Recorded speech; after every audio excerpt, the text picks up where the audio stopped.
Why aren't we picking out the cleanest blend and making that the blend that we use all across the country? That's what we ought to be doing. Because right now, we use the Shine-In blend here in the Chicagoland area. We have probably one of the highest fuel prices in the country. If for some reason a refinery in Northwest Indiana that supplies most of the fuel, if that were to go down or have a hiccup, our fuel prices would go to over $6 a gallon almost overnight. Why don't we have one single fuel that we can be talking about, have that energy abundance be out there so that we can actually pull that from other areas of the country so we don't have that problem? The other thing that I will say with regard to energy, we need to be talking about the natural gas that's out there. We've got so much natural gas in our nation. One of the biggest energy finds in the last century was the Marcellus Shale out on the East Coast. In Illinois, we've got trillions of cubic feet of natural gas. Down in the New Albany Shale reserves. We've got them almost every single state in the union has got these. So we've got to innovate and try to be, figure out how we can tap into this fuel source and be able to use it so that we can wean our dependence from foreign oil and make ourselves more energy independent. Finally, I think that we've got to make sure that we give a green light to the Gulf of Mexico, start drilling, make sure that those rigs that have been standing idle can get back to drilling again. I think that's important. We've passed legislation in the United States Congress right now that basically is encouraging the Department of Interior to say, give them an up or down. Don't just lay them out there hanging. So you've got 30 days that the Secretary of the Interior can either say, we're going to either approve it or we're not going to approve it. Because what we're seeing is we're seeing these rigs go across the Atlantic, 3 miles an hour. They're heading across the Atlantic and they're not coming back. We must be able to drill here in the Gulf. It's going to be able to drive prices down, and I think that's important. The other thing that we're looking at is addressing the skills gap. And when we talk about the skills gap, education is going to be absolutely critical. We want to make sure that we're preparing the young people here that are in the room and those that are out of work to be able to take jobs and get jobs going in the 21st century. The head of my educational advisory board is a gentleman by the name of Laz Lopez. He is the principal of Wheeling High School. And what Laz did at Wheeling High School, which is a school that has a fair percentage of English language learners. I think that's probably in the high 30s. Is that right? What he said is we want to basically take STEM, science, technology, engineering, and mathematics. That program, and we want to bring it into Wheeling High School. We want to be a STEM school. We want to do it not just for that top 15%, which you might want to think about. We want to do it for everybody. We want to expose every single student that comes through Wheeling High School to STEM education. They thought he was crazy when he proposed this. And yet today, they are a shining example of what you can do.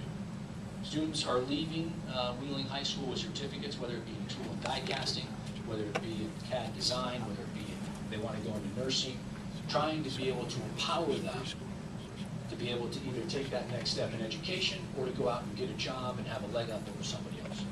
We have to address the skills gap, because I have gone out and talked to a number of different employers that say, we're trying to hire, we can't find people that have those skills. Now, our community colleges are going to play a role in that as well. College of Lake County, Oakton Community College, Harper College.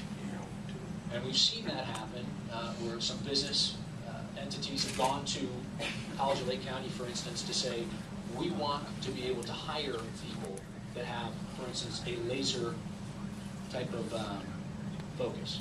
Laser Age is the company I'm thinking of when I oversee that. They're pulling people and students out of Ohio and Iowa. Why? Because those are where those students are being trained in the special laser technology. They went to the College of Lake County and said, can you do something here in the Waukegan area? They're a company up in Waukegan, facing that 22% unemployment. Can you do something, for us there? They said, why not? Sure. They're in the process of doing that so that companies like Laser Age can be able to hire students in the Waukegan area as opposed to pulling them in from Ohio and other places. So we have to talk about fixing that skills gap. Education is going to play a critical role. The other thing that I think we have to do is promote the 10th district. We've heard about businesses leaving, right? Has anybody heard about businesses leaving Illinois in the 10th district?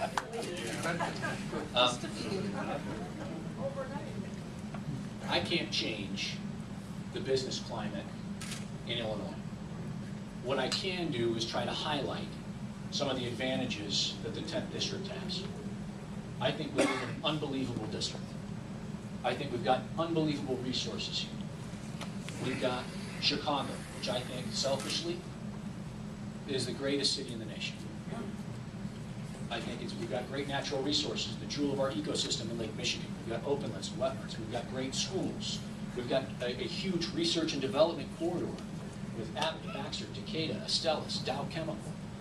And one of the reasons, in talking to some of them, one of the reasons they like being here is they've got a great talent pool that they can choose from of those highly educated people.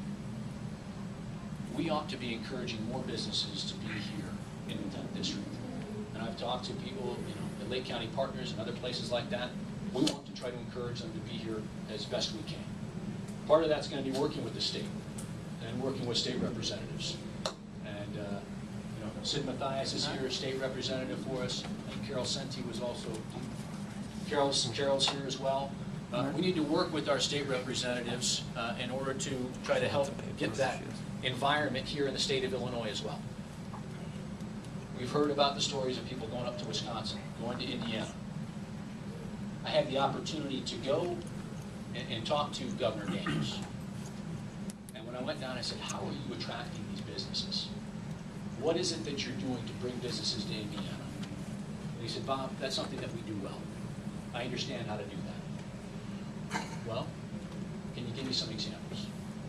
One was up in Waukegan. It was a business that was actually looking to go in Waukegan. Mayor Sabajian was excited. This was going to be something that was going to get more jobs in Waukegan. It was going to be an automobile manufacturer, Carbon Motors, and it was going to be a significant number of jobs right on a rail line. It was going to be perfect. Called Illinois. If anything, can you help us out in any way to get us up and going? Nothing. Went to Indiana, and you want to know what they found?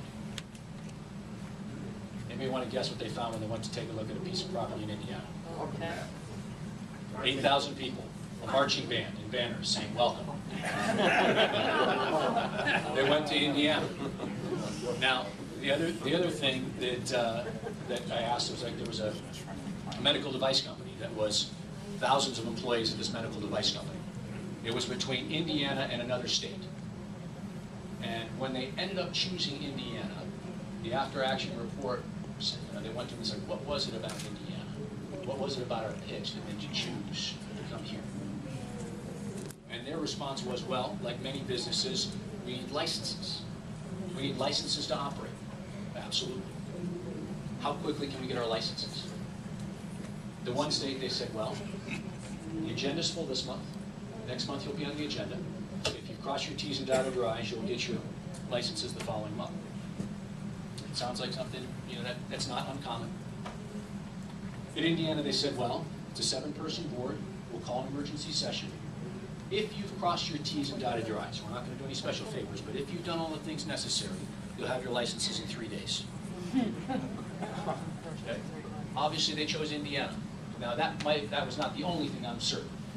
But all things being equal, creating that environment where people are saying, we want you to be there. We want those employees there. Either they're going to be hired there or they're going to be brought in. Because that's going to help, again, the economy around Indianapolis. And they're out there and they're going to buy bread and milk, and they're going to be able to purchase a vehicle, and they're going to end up, if they're coming from out of state, they're buying a home or renting one.